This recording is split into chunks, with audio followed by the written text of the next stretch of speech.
नमस्कार दोस्तों, आप सभी का स्टडी फॉर यूपीएससी पीसीएस में स्वागत है। कल टीआरई का पेपर हुआ है। दोनों पेपर का मैंने डिस्कशन करवा दिया था। पेपर को देखकर इतना तो आपको अंदाज़ा लग गया होगा कि अगर आपको 69 बीपीएससी का पीटी पास करना है तो जी जान भी लगा देंगे तो हो सकता है वो भी कम पड़ जाए। बीपीएससी ने पैटर्न को बिल्कुल ही बदल कर रख दिया है। उसने ये दिखा दिया है बच्चों को, जिसके बीपीएससी का मजाक बनाते थे, उस बीपीएससी ने अपनी वाकई असली वाली हैसियत दिखा दी कि हम क्या हैं। और सिविल सर्विसेज का एग्ज़ाम अगर मुझसे पूछिए तो यह ऐसा ही होता है, जिसमें आपको क्वेश्चन का पैटर्न बिल्कुल अलग लेवल का दिखेगा, कि स्टैंडर्ड दिखेगा आपको सिविल सर्विसेज के एग्ज़ाम में। तो टीआरई के पेपर अगर ऐसा था, जिसको तुलनात्मक रूप से अगर हम लोग कंपेयर करें सिविल सर्विसेज के एग्ज़ाम से, तो आसान होना चाहिए था। वो अगर इतना कठिन था, अगर आपको वो कठिन लग रहा है, तो बीपीएससी का पेपर तो कठिन होगा ही। और बीपीएससी के पेपर में मैथमेटिक्स के सवाल कम होंगे, जो इसमें मैथ्स के सवाल थे उसके कारण से पेपर थोड़ा सा ठीक भी था। आपके पास मैथ का सवाल नहीं होगा जिसको आप सॉल्व करके बच जाएंगे, 10 ही सवाल होंगे। जीएस के ही मैक्सिमम सवाल होंगे, इसलिए जितना ज़्यादा प्रैक्टिस कर सकते हैं, जितना ज़्यादा रिवीजन कर सकते हैं करिए। समय है 1 महीने से 1 महीने 7 दिन का 8 दिन के आसपास आपके पास। जी जान लगा दीजिए। अगर वाकई आपको एसडीएम डीवाईएसपी जो भी बनना है, जो अगर कोई पद लेना है 69 में, तो नहीं तो फिर आपको 1 साल का वेट करना पड़ जाएगा। देखिए, समय से पहले मैं डरा नहीं रहा हूँ, मैं आपको बार बार चेतावनी देता हूँ। और आपने क्वेश्चन को देखकर ये तो समझ लिया होगा कि एनसीईआरटी कितना ज़्यादा महत्वपूर्ण है। पैटर्न जो है बिल्कुल चेंज हो गया है, बीपीएससी बिल्कुल ही बदल गई है अब, इसलिए उसी के अकॉर्डिंग पढ़ने की कोशिश कीजिए। बाकी मैं अपने हिसाब से आपको मदद करूंगा, एमसीक्यू प्रोवाइड करवा दूंगा, टेस्ट करवा दूंगा, रिवीजन करवा दूंगा। अब आपके ऊपर है कि आप कितना ज़्यादा देख पाते हैं। ओके, चलिए शुरू करते हैं आज का एमसीक्यू अपना एनसीईआरटी का। कल मैंने 13 नंबर सवाल तक करवा दिए, आज 14 नंबर सवाल से करेंगे हम लोग। क्या है पहला सवाल कि निम्न से कौन सा जैव मात्रा ऊर्जा स्रोत का उदाहरण नहीं है। तो जैव मात्रा का मतलब होता है कार्बनिक होना चाहिए। तो कार्बनिक नाभिकीय ऊर्जा नहीं होता है, न्यूक्लियर एनर्जी जो है कार्बनिक नहीं होता है। देखिए, नाभिकीय ऊर्जा गैर परंपरागत ऊर्जा का स्रोत है, नॉन कन्वेंशनल, इसलिए जैव मात्रा ऊर्जा स्रोत का उदाहरण नहीं है। जैव मात्रा परंपरागत स्रोत होता है, जैसे लकड़ी, कोयला, बायोगैस, ये सब हो गया जैव मात्रा। जैसे कच्चा तेल हो गया, पेट्रोलियम पदार्थ भी बायोगैस में ही आएगा। ओके, जैव मात्रा में ही आएगा।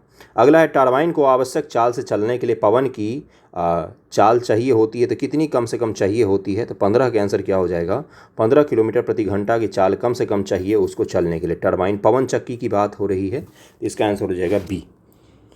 अगला है निम्न से कौन सा स्रोत अंततः सौर ऊर्जा से उत्पन्न नहीं है। सौर ऊर्जा से इसमें से कौन सा चीज़ नहीं है, तो भूतापीय ऊर्जा है, पवन ऊर्जा है, जैव मात्रा है, नाभिकीय ऊर्जा है। तो इसका आंसर हो जाएगा सी, नाभिकीय ऊर्जा।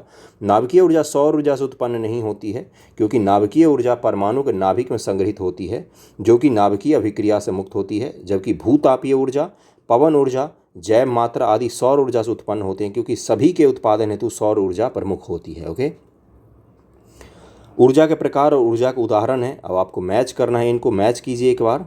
ज्वारीय ऊर्जा है, तरंग ऊर्जा है, सागरीय ऊर्जा है, भूतापीय ऊर्जा है। तो ज्वारीय ऊर्जा क्या हो जाएगा, जलीय तरंग के ऊपर नीचे जाने से उत्पन्न जो ऊर्जा होता है उसी को कहते हैं जलीय ऊर्जा। तरंग ऊर्जा किसको कहते हैं, तो समुद्र के सतह पर उत्पन्न तरंगों के कारण जो उत्पन्न ऊर्जा होती है। देखिए, ज्वारीय ऊर्जा और तरंगीय ऊर्जा में अंतर होता है। ज्वारीय ऊर्जा में क्या होता है, ज्वार भाटा जब आता है, तो जब हाई टाइड आता है तो पानी एक जगह कैद हो जाता है। मान लीजिए एक हमने जगह बना दी जिसमें हाई टाइड आएगा तो पानी इसमें फंस जाएगा। अब जैसे ही लो टाइड आएगा तो पानी इसमें से निकलना शुरू होगा। यहाँ पर हमने टरबाइन लगा दिया, जिससे क्या होगा, टरबाइन घूमने लग जाएगा। इसको ज्वारीय ऊर्जा कहा जाता है। ओके, तरंगीय ऊर्जा तो समुद्र के तरंग वाला हो गया। उसके बाद से सागरीय ऊर्जा क्या इसको कहते हैं, तो समुद्र के तल तथा गहराई के जल के ताप के अंतर के कारण उत्पन्न ऊर्जा को क्या कहा जाता है, सागरीय ऊर्जा कहा जाता है। अब भूतापीय ऊर्जा, भूमि के तप्त स्थान तथा भूमिगत जल के संपर्क से उत्पन्न जो ऊर्जा होती है उसको भूतापीय ऊर्जा कहते हैं। तो डी का 2 हो जाएगा, यानी कि आंसर सी हो जाएगा। 17 का आंसर सी होना चाहिए, 17 का आंसर सी हो जाएगा। सौर सेल को बनाने के लिए किस तत्व का उपयोग किया जाता है, तो सिलिकॉन का उपयोग किया जाता है। सौर सेल को बनाने के लिए सिलिकॉन का उपयोग किया जाता है। यह सौर ऊर्जा को विद्युत ऊर्जा में परिवर्तित करता है। यह वातावरण के अनुकूल तथा कोई प्रदूषण उत्पन्न नहीं करता है। सागरीय तापीय ऊर्जा स्थानांतरण विद्युत तापीय संयंत्र तभी प्रचलित हो सकते हैं जब क्या होगा, तो सागर के ताप से जो हमें विद्युत मिलती है वो तभी चल सकते हैं जब क्या हो, कितने मीटर पर कितना गर्म होना चाहिए, ये आपसे पूछा गया है। तो डायरेक्ट आंसर पर मैं इसको चलता हूँ। अगर आप एक बार लगाना चाहें तो लगा सकते हैं आंसर अपने विचार से भी। 19 का आंसर क्या हो जाएगा, 19 का आंसर हो जाएगा बी। महासागर के पृष्ठ पर जल का ताप तथा 2 किलोमीटर तक की गहराई पर जल के ताप में 20 डिग्री सी का अंतर होगा।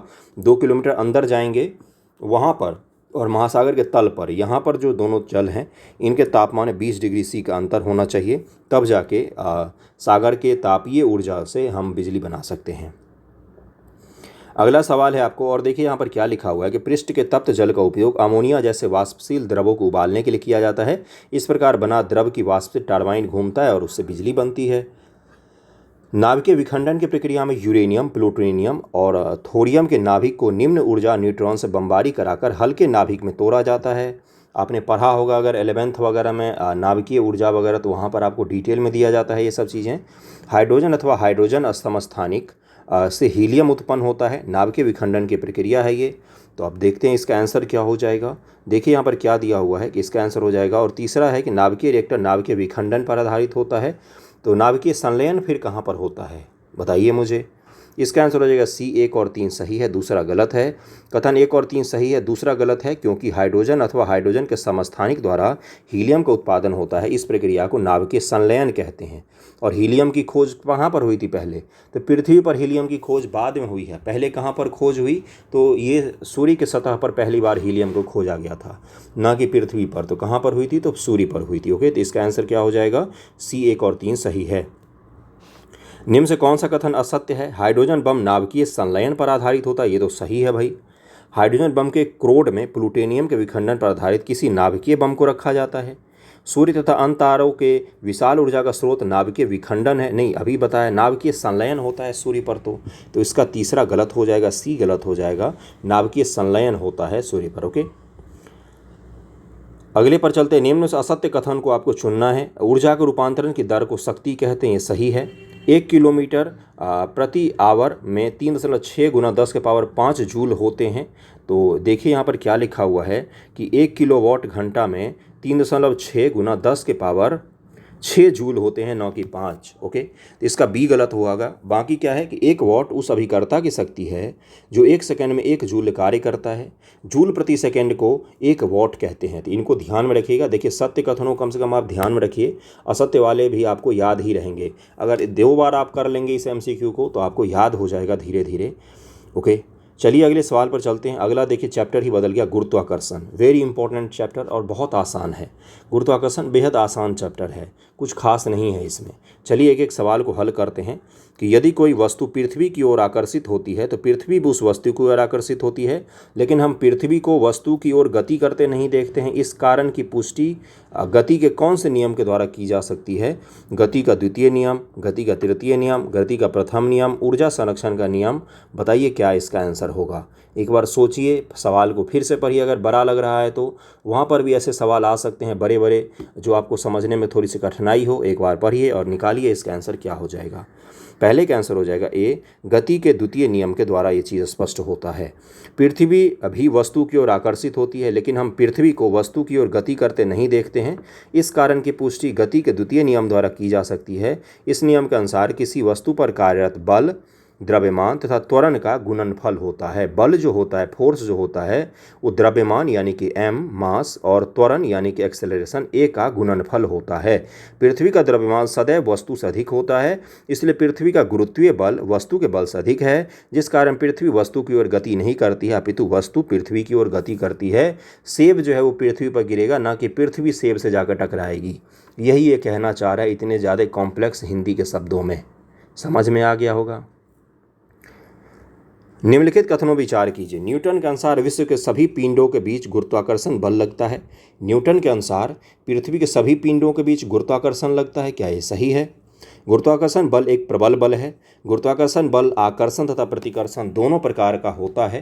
तो दूसरे का आंसर क्या हो जाएगा? दूसरे का आंसर हो जाएगा 2 और 3 यहाँ पर असत्य है, पहला यहाँ पर सत्य दिया हुआ था। असत्य और सत्य पर ध्यान रखिएगा, सही और गलत पूछा गया है उस पर ध्यान रखिएगा। ओके, दिए कथनों में 2 और 3 असत्य हैं, क्योंकि गुरुत्वाकर्षण बल एक दुर्बल बल है तथा यह केवल आकर्षण प्रकृति का होता है। हमारे सौर परिवार में सभी ग्रह सूर्य की परिक्रमा करते हैं। इसका अर्थ यह है कि सूर्य तथा ग्रहों के बीच एक बल विद्यमान है। इस तथ्य के आधार पर न्यूटन ने निष्कर्ष निकाला कि विश्व के सभी पिंड एक दूसरे को आकर्षित करते हैं, अर्थात उनके बीच गुरुत्वाकर्षण बल कार्य करता है। ये किसने दिया था? तो न्यूटन ने दिया था। लेकिन ये थ्योरी थोड़ा सा अब चेंज हो गया है। अब ग्रेविटेशनल फोर्स की नहीं, ग्रेविटेशनल वेव की बात होती है। ग्रेविटेशनल वेव की बात होती है, ग्रेविटेशनल तरंग। अब ये क्या कॉन्सेप्ट है, थोड़ा एक सेकेंड बस मैं लूँगा। एक बड़ा सा रबर का चादर जैसा ले लीजिए, उस पर कोई भारी चीज़ रखेंगे तो क्या होगा, ये बीच से ऐसे धंस के यहाँ आ जाएगी, या तो ये ऐसे हो जाएगी, ऐसे ही तो हो जाएगा ना। पहले ये ऐसा था, अब ये कैसे हो जाएगी, अगर बीच में हमने भारी चीज़ रख दिया तो ऐसे हो जाएगी। अब कोई इससे हल्की चीज़ रखेंगे तो क्या होगा, वो हल्की चीज़ को अगर आपने यहाँ पर रखा है तो हल्की चीज़ यहाँ से घूमना शुरू कर देगी, घूमते घूमते घूमते इस भारी चीज़ का चक्कर लगाते लगाते एक दिन जाके उस भारी चीज़ में गिर जाएगी।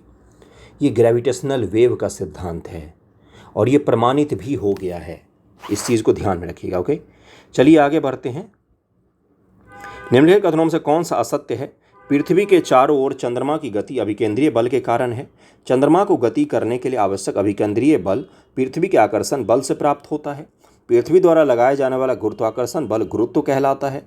पृथ्वी के चारों ओर यदि अभिकेंद्रीय बल प्राप्त न हो तो चंद्रमा स्थिर हो जाएगा। तीसरे का आंसर क्या हो जाएगा, तीसरे का आंसर हो जाएगा डी। इसमें असत्य दिया हुआ है, बाकी तीनों सत्य हैं। दिए कथनों में डी असत्य है। पृथ्वी के चारों ओर चंद्रमा की गति अभिकेंद्रीय बल के कारण होती है, जो कि पृथ्वी के गुरुत्वीय बल द्वारा प्राप्त होती है। यदि ऐसा कोई बल प्राप्त न हो तो चंद्रमा एक समान गति से सरल रेखीय पथ पर चलता रहेगा। चंद्रमा फिर गोल नहीं घूमेगा, बल्कि चंद्रमा यहाँ से निकलेगा और सीधा ही चला जाएगा जैसे बाकी चीज़ें गुजर जाती हैं। इससे क्या होगा, वो दूर चला जाएगा और अपना चंद्रयान 3 को भी लेकर चला जाएगा। समझने की कोशिश कीजिएगा मैं क्या समझा रहा हूँ कि अगर अभिकेंद्रीय बल नहीं लगता तो वो गोल नहीं घूमकर सीधे चली जाती, ओके, रुकती नहीं। गुरुत्वाकर्षण के सार्वत्रिक नियम का प्रतिपादन किसने किया था, तो ये किया था न्यूटन महोदय ने। इन्हीं के सामने सेब गिरा था, सेब को खा लेते तो अच्छा रहता, उस पर इतना बड़ा साइंस बनाने की क्या ज़रूरत थी, तो न्यूटन महोदय ने ही किया था। लेकिन एक चीज़ मैं आपको बताऊँ, अगर अपने हिंदुस्तान में देखेंगे तो हमारे उपनिषदों को देखेंगे और हिंदुस्तान में माइथोलॉजी को पढ़ेंगे तो उसमें गुरुत्वाकर्षण के बारे में बहुत पहले से बात हो रही है, 9 ग्रहों के बारे में बहुत पहले से बात हो रही है। तो अपने इंडियन कल्चर में तो हम लोग बहुत दिनों से जानते थे, हाँ, लेकिन उसको फॉर्मूला में हमने ड्राइव नहीं किया था। फॉर्मूला में ड्राइव करने का इन्हीं को श्रेय दिया था, न्यूटन महोदय को, और सेब अच्छा होता ये खा लेते। चलिए आगे बढ़ते हैं हम लोग। निम्नलिखित कथनों विचार कीजिए कि इन्हीं दो पिंड के बीच दूरी बढ़ने से गुरुत्वाकर्षण बल अधिक हो जाता है। यदि पिंड के द्रव्यमान अधिक कर दिए जाएं तो उनके बीच गुरुत्वाकर्षण बल भी अधिक हो जाएगा। द्रव्यमान बढ़ने पर क्या गुरुत्वाकर्षण बल बढ़ता है। किन्हीं दो पिंड के बीच दूरी बढ़ने पर क्या गुरुत्वाकर्षण बल और अधिक हो जाता है। दूरी बढ़ने पर भी गुरुत्वाकर्षण बल अधिक होता है। बताइए सत्य कथन क्या होगा। 5 का आंसर क्या हो जाएगा, 5 का आंसर हो जाएगा बी, यानी कि केवल 2 सत्य है यहाँ पर, पहला जो है वो गलत दिया हुआ है। गुरुत्वाकर्षण के नियमानुसार 2 पिंडों के मध्य कार्यरत गुरुत्वाकर्षण बल उनके द्रव्यमान का समानुपाती होता है, डायरेक्टली प्रोपोर्शनल होता है। ओके, इसलिए यदि पिंड के द्रव्यमान अधिक कर दिए जाए, यानी कि उसका मास अधिक कर दिया जाए, तो उनके बीच गुरुत्वाकर्षण बल भी अधिक हो जाएगा। पहला सत्य है, क्योंकि गुरुत्वीय बल पिंड के बीच दूरी के व्युत्क्रमानुपाती होता है। जो चीज़ जितनी दूर जो होगा उस पर वो गुरुत्वाकर्षण बल उतना ही कम लगता है। जैसे सूर्य है तो सूर्य से पृथ्वी पर गुरुत्वाकर्षण बल तो कम लग रहा है ना। किसी भी चीज़ को आप हाथ से छोड़ते हो तो सूर्य की तरफ तो नहीं भाग जाता है, वो तो पृथ्वी की तरफ गिरता है, यानी कि पृथ्वी पर वो अधिक गुरुत्वाकर्षण लगा रही है। इसको ध्यान में रखिएगा। एक चीज़ और मुझे बताइए, एक हाइपोथेटिकल प्रश्न मैं देता हूँ। ग्रेविटी लगती है, पृथ्वी है अपना, इसमें हमने इमेजिन कीजिए एक छेद कर दिया ऊपर से नीचे, इसमें आपको चोटी पकड़ के मैंने गिरा दिया। इस छेद में ग्रेविटी आपको कहाँ पर खींचेगी, नीचे की तरफ, नीचे की तरफ खींची जाएगी। फिर आपको बहुत तेज़ी से खींचेगी, 6400 किलोमीटर तो पृथ्वी का रेडियस ही है। फिर आपको खींचते खींचते इस तरफ से बाहर कर देगी। फिर से ग्रेविटी आपको अंदर की तरफ खींचेगी।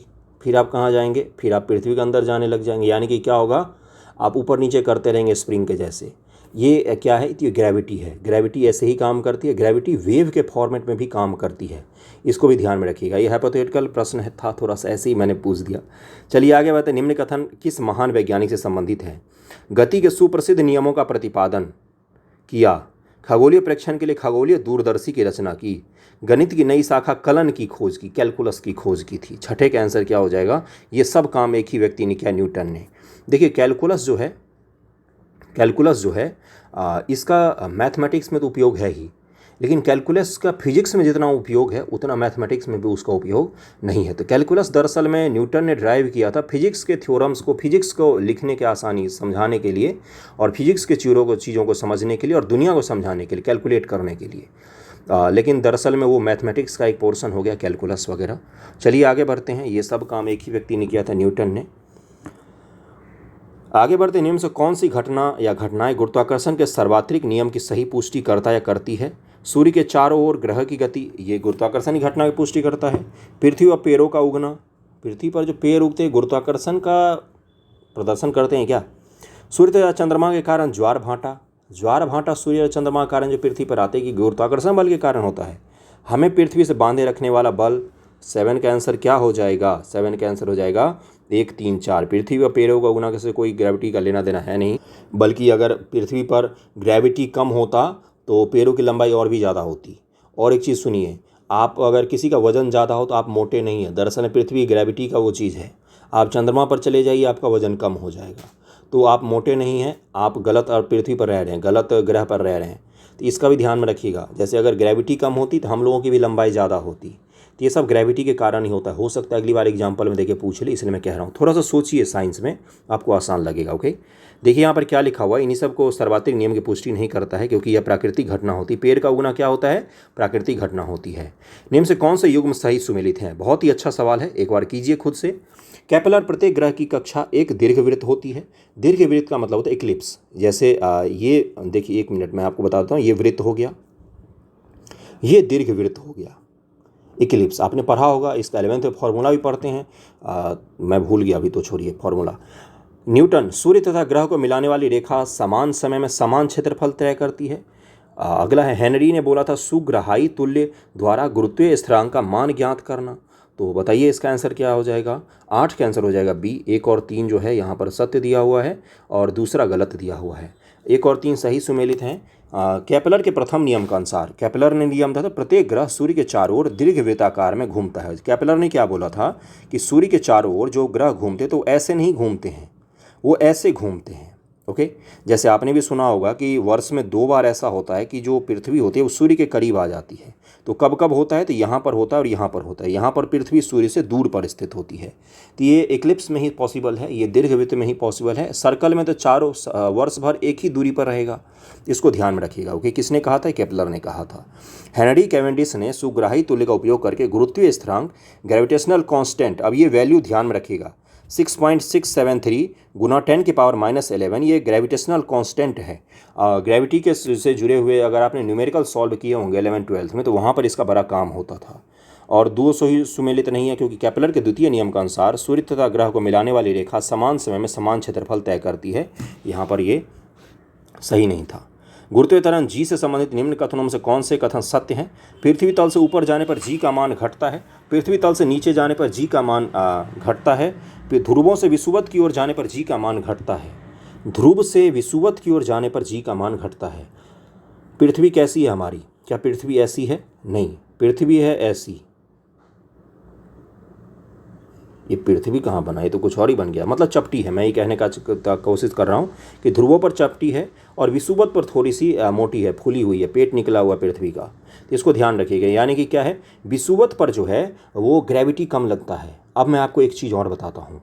इसीलिए हमेशा कोशिश की जाती है, जो रॉकेट वगैरह भेजे जाते हैं स्पेस में, वो प्रक्षेपण स्थल जो होते हैं विषुवत के समीप क्यों न बनाया जाए। विषुवत के जितने समीप बनाएंगे उतना ही ज़्यादा हमें ग्रेविटी का सामना नहीं करना पड़ेगा, उतना कम ग्रेविटी लगेगा। तो इसका ध्यान रखिएगा। तो 9 का आंसर क्या हो जाएगा? 9 का आंसर हो जाएगा डी। ये सभी के सभी सत्य दिए हुए हैं, सभी के सभी सत्य हैं। पृथ्वी तल से ऊपर जाने पर जी का मान घटेगा, पृथ्वी तल से नीचे जाने पर जी का मान घटता है, ध्रुवों से विषुवत की ओर जाने पर जी का मान घटता है। ओके, इसको ध्यान रखिएगा। अगले सवाल पर चलते हैं हम लोग। देखिए यहाँ पर लिखा हुआ है कि पृथ्वी की त्रिज्या ध्रुवों से विषुवत की ओर जाने पर बढ़ जाती है, ध्रुव से विषुवत पर जाने पर त्रिज्या बढ़ जाती है, रेडियस बढ़ जाती है, जिसके कारण क्या होता है? ग्रेविटी का मान घट जाता है। तो इसको ध्यान में रखिएगा इस सवाल को। नीचे दिए कथनों और कारणों को पढ़िए। चलिए पढ़ लेते हैं। गुरुत्वीय त्वरण का मान उस वस्तु के द्रव्यमान पर निर्भर करता है जिस पर गुरुत्वीय बल लगाया जाता है। पृथ्वी के तल पर गुरुत्वीय त्वरण का मान लगभग स्थिर रहता है। पृथ्वी के तल पर गुरुत्वीय त्वरण का मान लगभग में स्थिर रहता है। तो 10 का आंसर क्या हो जाएगा? 10 का आंसर हो जाएगा बी। दोनों कथन सही हैं, लेकिन स्पष्टीकरण नहीं है। कथन ए और कथन आर सही है, परंतु स्पष्टीकरण नहीं है। ये फार्मूला होता है गुरुत्वीय त्वरण का, G = Gm/r²। m क्या है? पृथ्वी का द्रव्यमान है, और r क्या है? पृथ्वी का त्रिज्या है, और g क्या है? ग्रेविटेशनल कांस्टेंट है ये। ओके, गुरुत्वीय त्वरण का मान पृथ्वी के द्रव्यमान तथा इसकी त्रिज्या पर निर्भर करता है, क्योंकि एक तो देखिए कांस्टेंट ही है, तो मास और त्रिज्या पर ही तो डिपेंड करेगा ना ये। यह वस्तु के द्रव्यमान पर निर्भर नहीं करता। अधिकांश गणनाओं के लिए पृथ्वी के सतह पर या इसके निकट गुरुत्वीय त्वरण के मान को लगभग में स्थिर मान सकते हैं। ओके, कागज़ और पत्थर समान ऊंचाई छोड़े जाने पर कागज़ पृथ्वी पर पत्थर के बाद पहुंचता है। इसका कारण क्या है? इसका कारण एक ही हो सकता है, कागज़ पर लगने वाले वायु प्रतिरोध घर्षण बल पत्थर पर लगने वाले वायु प्रतिरोध से अधिक होता है, इसके कारण से वो बाद में पहुंचता है। लेकिन अगर निर्वात में गिराएंगे तो क्या होगा? वैक्यूम में अगर आप कागज़ और पत्थर को एक साथ गिराएंगे तो दोनों साथ साथ ही गिरेंगे, कोई भी फर्क नहीं होगा। ओके, अगला सवाल पर चलते हैं। निम्नलिखित कथनों विचार कीजिए। किसी वस्तु का द्रव्यमान चंद्रमा पर पृथ्वी की अपेक्षा कम हो जाएगा। किसी वस्तु का भार वह बल है जिससे यह पृथ्वी की ओर आकर्षित होता है। किसी वस्तु का भार ध्रुवों से विषुवत की ओर घटता है। ध्रुव पर पृथ्वी अधिक ग्रेविटी लगाएगी उस पर, और विषुवत पर पृथ्वी कम ग्रेविटी लगाएगी उस पर। तो 12 का एक बार आंसर निकालिए, सही आंसर। इसका आंसर हो जाएगा बी। 2 और 3 सही है, पहला गलत है। देखिए, द्रव्यमान हमेशा सेम रहता है और वजन जो है वो कम ज़्यादा हो सकता है, लेकिन द्रव्यमान हमेशा ही सेम रहता है।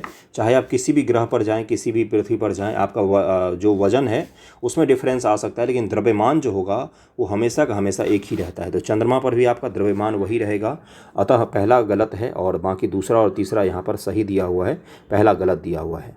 अगले वाले सवाल पर चलते हैं। देखिए, यहाँ पर भी वही लिखा है, क्योंकि वस्तु का द्रव्यमान सदैव नियत रहता है। यदि पृथ्वी का गुरुत्वाकर्षण बल अचानक लुप्त हो जाता है तो निम्न से कौन सा परिमाण सही होगा? इसका आंसर हो जाएगा वस्तु का भार शून्य हो जाएगा और परंतु द्रव्यमान वही रहेगा। ओके, दिए कथन और कारण को पढ़िए। चंद्रमा पर किसी मानव का भार पृथ्वी और भार की तुलना में 1/6 रह जाएगा, क्योंकि ग्रेविटी ही 1/6 है। चंद्रमा पर पृथ्वी की तरह गुरुत्वाकर्षण नहीं है, ये गलत है। गुरुत्वाकर्षण है लेकिन 1/6 है गुरुत्वाकर्षण।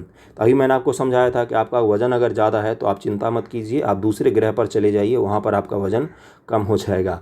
ये मैंने बताया था इसलिए ताकि आपको याद रहे। क्यों है? क्योंकि ग्रेविटी के कारण ही हमारा वजन हमें फील होता है। भार की मैं बात करूँ, द्रव्यमान हमेशा एक ही रहता है, चाहे आप कहीं पर भी जाएँ। ओके, इसका आंसर हो जाएगा सी। ए सही है किंतु आर गलत दिया हुआ है। अगले सवाल पर चलते हैं हम लोग। अगला सवाल क्या है कि पलायन वेग प्राप्त करने के बाद कोई पिंड पृथ्वी पर वापस नहीं आ सकता। पलायन वेग क्या होता है?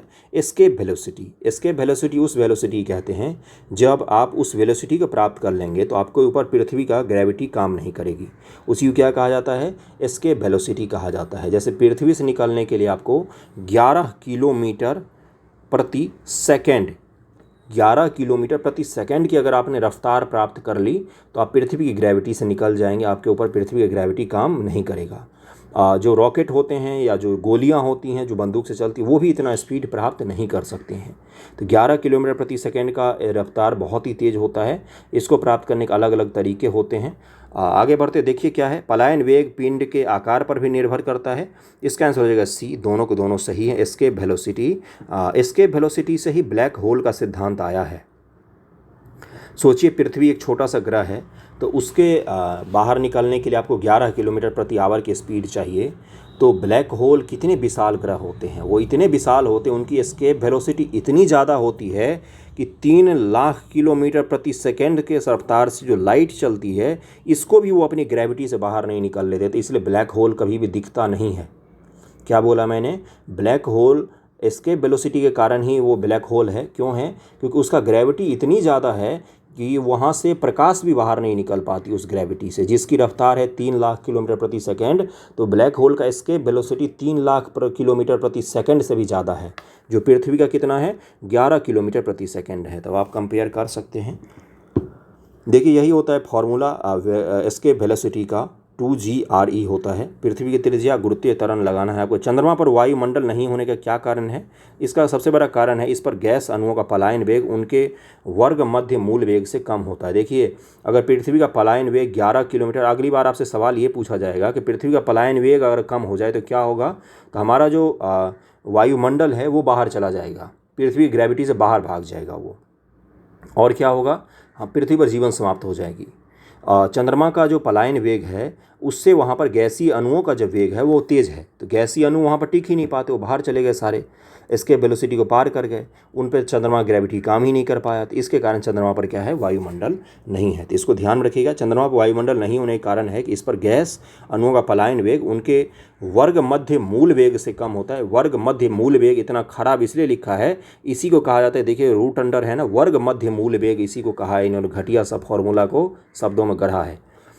चंद्रमा पर पलायन वेग का मान 2.4 किलोमीटर प्रति सेकंड है, जो बहुत ही कम है, जो कि पृथ्वी की तुलना में बहुत ही कम है। इस कारण से इसकी सतह पर उपस्थित गैस वायु के कण अपनी अति वेग के कारण पलायन कर जाते हैं और वायुमंडल अनुपस्थित रहता है। तो इसको ध्यान में रखिएगा आप लोग। अगले सवाल पर हम लोग आगे, निम्न से तुल्यकालिक उपग्रह की मुख्य विशेषता कौन सी है? तो इसका आंसर हो जाएगा डी, ये सभी के सभी हैं। ये उपग्रह 24 घंटे में पृथ्वी के पारित परिक्रमा करते हैं। देखिए एक चीज़ सुनिए, कल ही उपग्रह से सवाल पूछा गया है एक, इसलिए इस तरह के सवालों को ध्यानपूर्वक कीजिए। इसका पृथ्वी से तल से ऊंचाई 35,830 किलोमीटर होती है। ये विषुवत तल पर पृथ्वी के पारित चक्कर लगाते हैं। इसका आंसर हो जाएगा डी, सभी के सभी कथन सही दिए हुए हैं। जियो स्टेशनरी सैटेलाइट कहते हैं। जियो स्टेशनरी का मतलब होता है रुका हुआ। पृथ्वी से अगर आप इनको देखेंगे तो आपको रुके हुए दिखाई देंगे ये, क्यों? क्योंकि पृथ्वी के घूमने की रफ्तार और इनके घूमने की रफ्तार दोनों एक ही जैसा है, रफ्तार बराबर है, तो इसलिए आपको रुके हुए दिखाई देंगे। एक चीज़ और सुनिएगा, तो रुका हुआ सैटेलाइट हमें कब चाहिए होगा? जब हमें कम्युनिकेशन करना होगा, यानी कि मोबाइल वगैरह के लिए जो कम्युनिकेशन सैटेलाइट होते हैं या टीवी वगैरह के लिए, वो जियो सिंक्रोनस ऑर्बिट में होते हैं। और अगर आपको पृथ्वी पर जगह जगह फ़ोटो खींचना होगा तो तब तो आप उसका पृथ्वी के चाल से मिलाकर नहीं रखेंगे, नहीं तो वो एक ही जगह का फ़ोटो खींच के भेजता रहेगा। तो वो उसको अलग ऑर्बिट में रखा जाता है, उसको सन सिंक्रोनस ऑर्बिट में रखा जाता है। सन सिंक्रोनस का मतलब क्या होता है? जो ऐसे घूमता है, जो हमेशा सूर्य को देख सकता है, उत्तर से दक्षिण घूमता है या इस प्रकार से घूमता है। अलग अलग ऑर्बिट होते हैं, बहुत सारे ऑर्बिट होते हैं, लेकिन सामान्य तौर पर जियो सिंक्रोनस को आपको ध्यान रखना है। कम्युनिकेशन सैटेलाइट इसी में लगाए जाते हैं। ओके। ध्रुवीय उपग्रह की विशेषता यह है कि क्या है इसकी विशेषता? 18 का आंसर क्या हो जाएगा? 1, 3, 4 है। ये ध्रुवों के पारित उत्तर दक्षिण दिशा में गमन करते हैं, अभी मैंने बताया ध्रुवीय उपग्रह। ओके। अगला है कि ये पृथ्वी के अक्ष पर पश्चिम से पूर्व की ओर गमन करते नहीं, पश्चिम से पूर्व की ओर गमन नहीं करते, ऐसे घूमते हैं या फिर ऐसे घूम लेंगे ये, तो दूसरा तो गलत ही हो जाएगा, दूसरा को काट दीजिए। दूसरा काट दिया तो आंसर निकल जाएगी 3, 4। इनका उपयोग पर्यावरण अध्ययन, सुदूर संवेदन इत्यादि के लिए किया जाता है। अभी मैंने बताया आपको, पृथ्वी पर फोटो खींचना हो, पर्यावरण का अध्ययन करना हो और खनिज लवणों की जानकारी प्राप्त करनी हो, तो इन सब के लिए किसका उपयोग करेंगे हम लोग? तो हम लोग करेंगे इसी ध्रुवीय उपग्रह का उपयोग करेंगे।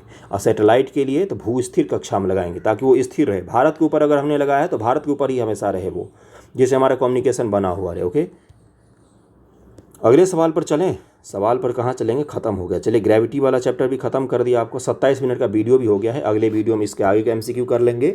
अभी मुझे एक और बिहार स्पेशल का भी आपको करवाना है। तो थैंक यू सो मच आप सभी का।